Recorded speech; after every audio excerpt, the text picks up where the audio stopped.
Hello and welcome to the Stress Mastery Podcast. I am your host, Peggy Romero. And finally, it's Saturday. And I'm so glad you decided to join me today. So this week we've been talking about prudence, and it has been a great week on the podcast. Every day was completely different. So something new to think about, which suits me just fine. And so I want to say right up front, I'm recording this podcast in a windstorm. So if my windows start shaking again, I'm just going to keep on going. Now there's something I thought I'd never say. The show must go on. So prudence. I found this definition. Careful and good judgment that allows someone to avoid danger or risk, to act reasonably. Moreover, the virtue of prudence is making right decisions from a purely natural perspective. It assists people to arrange their lives and activities in order to achieve the goal of a happy life. So prudence is basically common sense and sound judgment regarding practical matters. Okay, great. So if prudence is basic common sense, where do we all go so wrong? And why do I constantly mess up? It's important that I work out so that I can build muscle. So I buy a gym membership, but then I never go. And then I pay the bill each month. In fact, I pay it month after month after month because in my mind, I'm going to go. Oh, I'll go tomorrow, or oh, Monday, or no, I'll start this weekend, but then I never show up. I want to save for my retirement. I set the goal of $400 a month. I could afford to buckle down. I waste a lot of money, and I could put a minimum of $400 in savings for my retirement if I wanted. Wow, how that nest egg will grow up over the next decade or two. It's important to save for a nice retirement. This is a great plan. But then day after day, I stop by the coffee shop and spend like $10, and I still go out every weekend and drop $100 going out on the weekend. There's no money left for me to put into savings. Dang. I want to take a class or start a business, but then I don't take the necessary steps to get started. Procrastinate on all the things in my life that I really want. Why? Why? Well, I'll tell you why. It's programming. It's all programming. Remember, the brain is our subconscious. It's like a computer. So we were born with this great hardware. I promise you that. We've got good hardware. It's all about the software that we put into it. Some of it we put in, some of it our families programmed us when we were young. So if we're not living our best life, it's not because our hardware is defective or because we can't do it. It's not because we weren't meant to live a purposeful and successful life. It's because our hardware stinks. We have the wrong programs. We've been carrying the wrong message, telling ourselves the wrong story. We've been listening to the wrong voice again. So when those negative thoughts come, you're ugly, you're not good enough, well, you're nothing special, you're just average and ordinary. Press delete, just like on the computer. You've seen your best days. You're too old. It's all downhill from here, Peggy. Delete. You've made too many mistakes. You're never going to get another chance. You're all washed up. Let's just face it. You blew it. Delete. And here's the good news. Just like a computer, we can be reprogrammed. I'm a masterpiece. I'm beautiful. I'm one of a kind. I'm special. I'm smart. I have what it takes to succeed.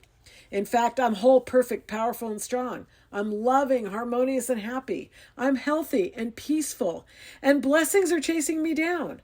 I am the head and not the tail, and nothing can stop me from my destiny. I am beautiful and fit. People like me. Listen, I bet if you would just start hitting the delete button, which is the let go technique, by the way, your life would go up a whole level. Level up your life. It's common sense, right? Prudence. Stop listening to the negative thoughts that go through your head all day long, telling you that you're not good enough.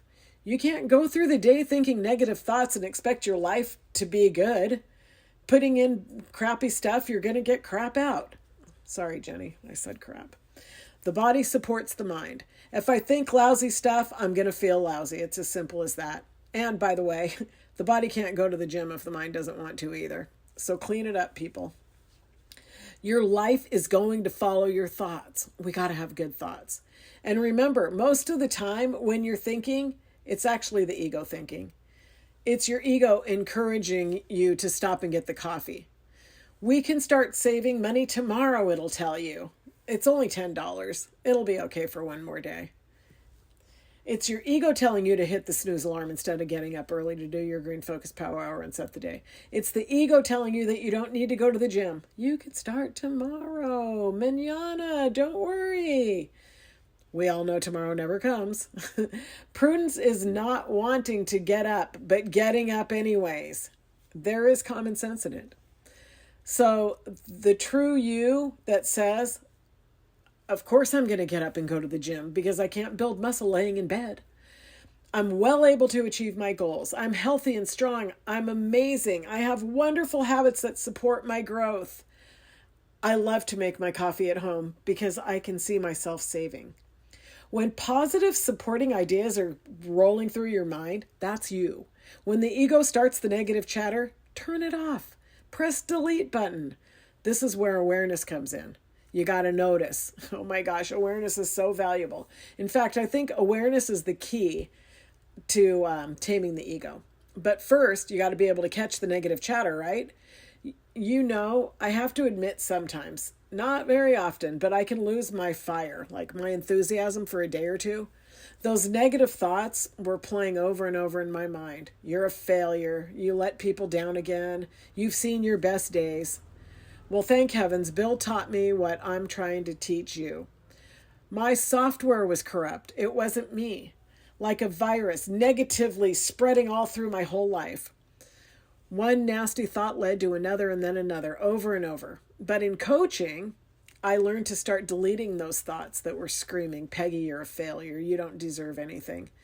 See, the ego will try to remind you of every mistake you've ever made. He's really good at it. Every disappointment, every weakness, everything that you didn't do the way that you wanted to do it. And he knows that if you're against yourself, that you'll be too afraid to step out of the cage. You'll never be able to fulfill your destiny because you'll be trapped. You'll never achieve your goals. They'll just fall by the wayside like so many others do. Practice awareness so you can see the ego when he starts. And you'll have to learn to hit delete. That condemning voice, it spins like a circle and it goes really, really fast. We have all those thoughts every day. They're like repeating constantly. But you know what I noticed? My ego, Lucy, really doesn't have that much ammunition on me. That's why she keeps recycling it over and over, reminding me of things that happened 30 and 40 years ago. Give me a break. Let it go. And here's the really cool thing. Once you release the program's gone for good. So that takes away even more of the ammunition. So it really slows down. You're powerful and strong, and don't let anybody tell you you're not. And that includes yourself. I posted in the Stress Mastery community the other day about after a conversation that I had with a friend who said, I'm always my worst critic.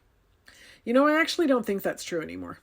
I think so many people live in the red zone in this life that we're all critical of each other all the time. I was kind of laughing about it when I thought later to myself, I'm actually not my worst critic anymore. It was like, get in line, sister. You got plenty more people lined up for that job ahead of you. Sad but true. I do get criticized sometimes, but you know what? I get lots more compliments, at least that I know of. So, and here's the really awesome thing. I have come so far with my one of approval that I actually can feel myself caring more about my own approval, what I say about me, and God's approval, more than what anybody else says or what they care about. And that makes me so happy. And it's important to be able to forgive yourself and move on, you guys. Learn from the mistakes. Don't do it again.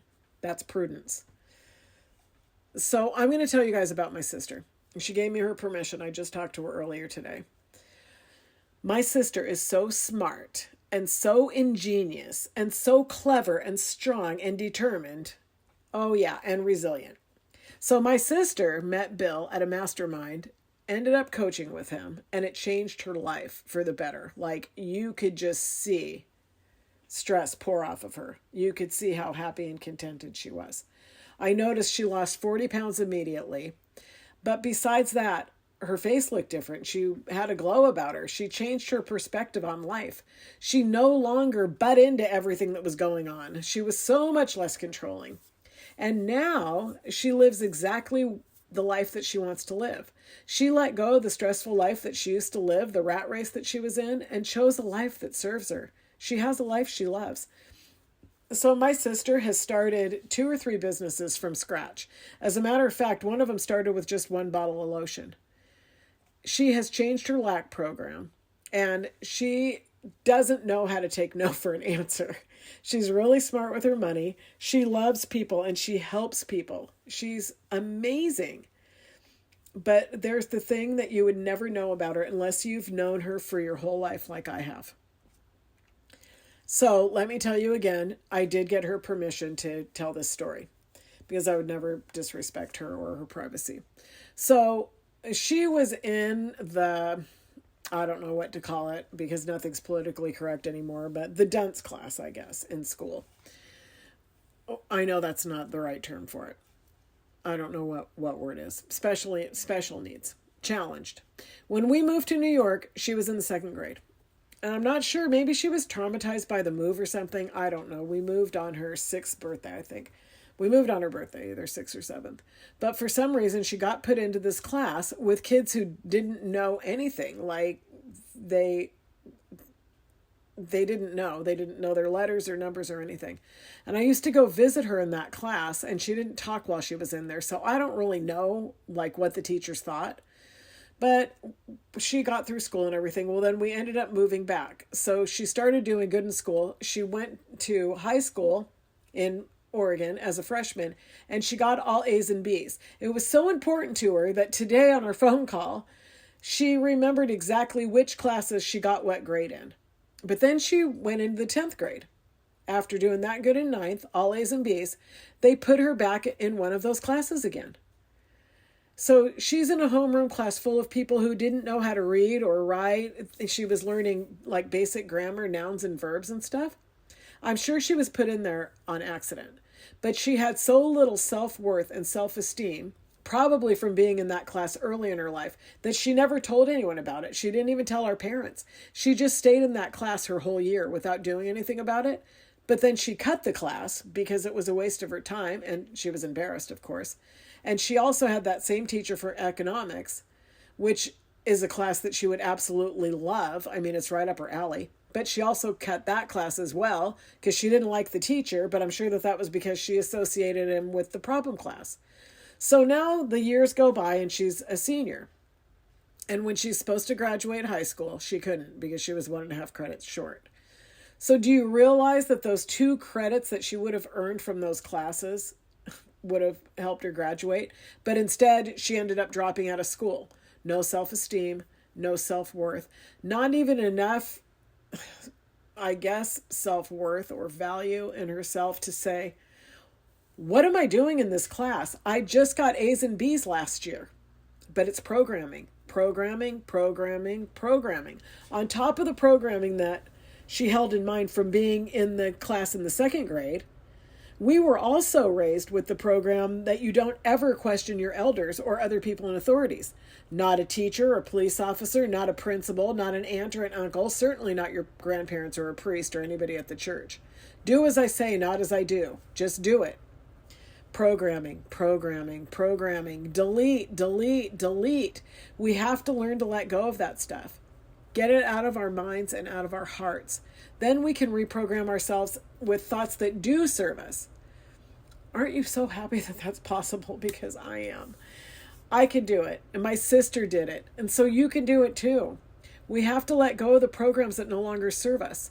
Well, let's be honest. We also have a whole bunch of programs that never did serve us in the first place, so let go of those ones too. You're in charge of what you keep and what you let go, so you decide.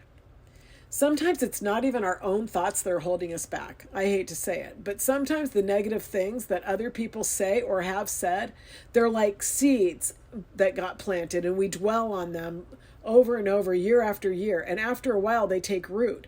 They become our reality. I'm asking you, let it go. What you think you create, what you feel you attract, what you imagine you become. So you better make sure that you're using your imagination to help you lift yourself up, to empower yourself to have the life that you want. The thoughts that will allow you to climb the mountain and realize your dreams. The discipline it will take to meet and exceed your goals. Don't let what other people say hurt you.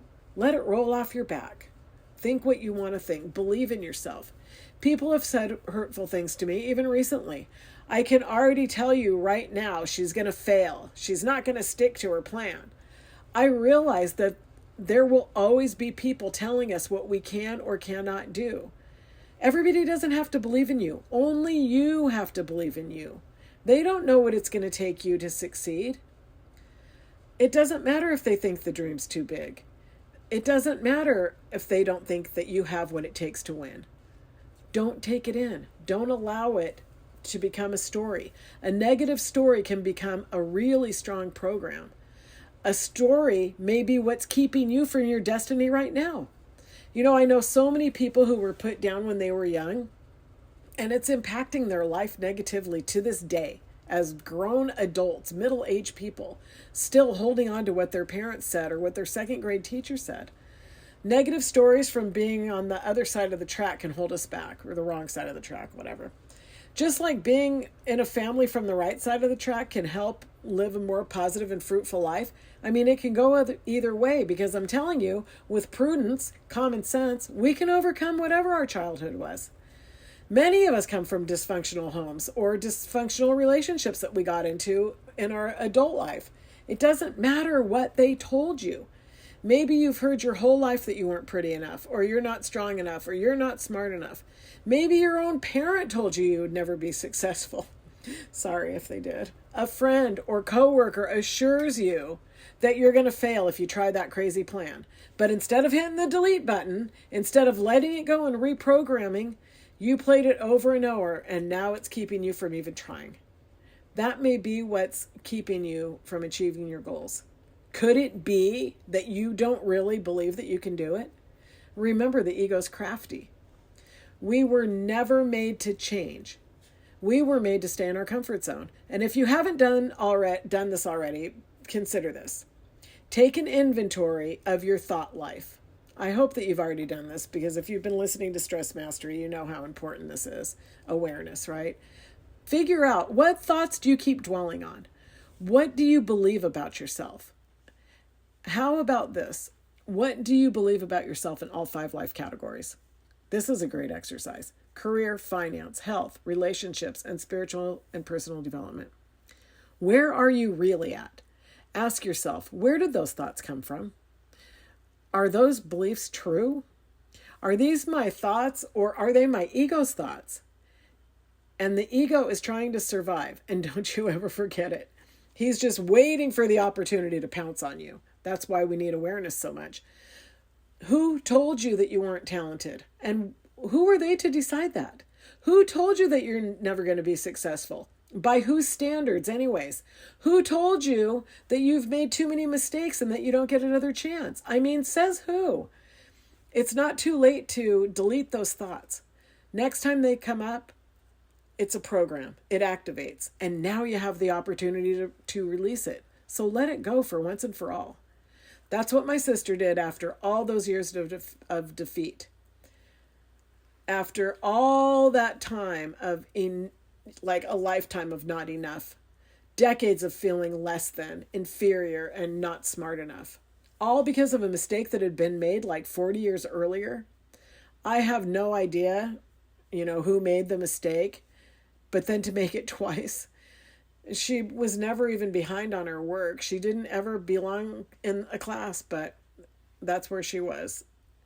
It's shameful that it even happened once, and a tragedy that it happened again.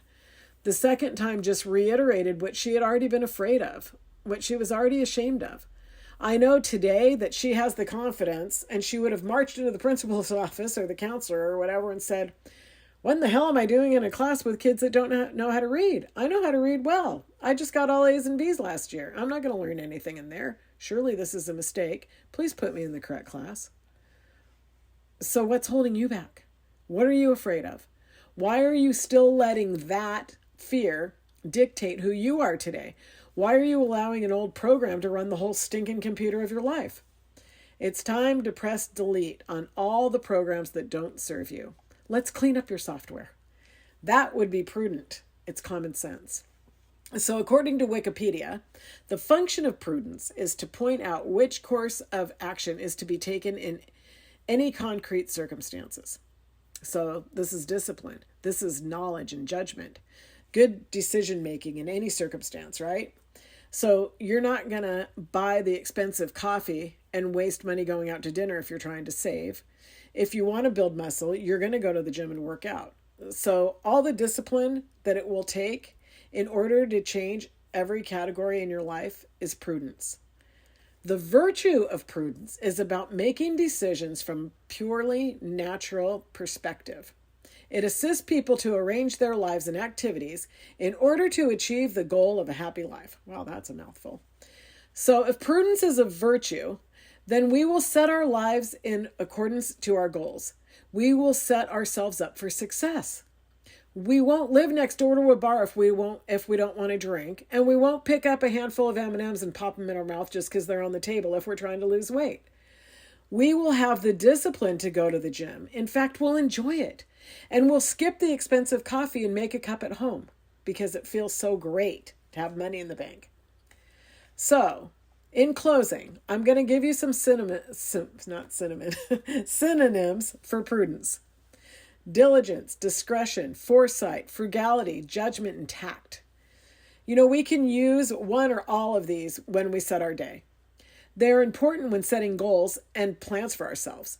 My favorite thing that I found out about prudence is it assists people to arrange their lives and activities in order to achieve the goal of a happy life. Well, I can tell you, I have set myself up for a happy and peaceful life. And I may not be prudent in everything I do and say, but I sure am working on it and using good judgment most of the time. Tact, foresight, and discretion. And I am loving the process. I may not quite be there yet, but I'm enjoying the journey. And I hope that you are enjoying your journey too. Let's live every day on purpose, guys. That's it for today's podcast. I hope that you've enjoyed our message this week because I've loved it. If you're not in the community yet, please go to the Stress Mastery community and join us. We have great and lively conversation, tons of education and learning, and a plethora of resources that you will find useful in your pursuit to live a life of prudence. Thank you so much for listening to me today and every day to our podcast. I hope we're connected. Please follow me at PeggyWithPurpose on social media platforms, or you can contact me at PeggyRomero.com. And I want to remind you that our mission here is to create a shift in the planet, and you can join us on this mission by simply like, share, and subscribe. The links are right below the show notes. As always, until next time, stay inspired.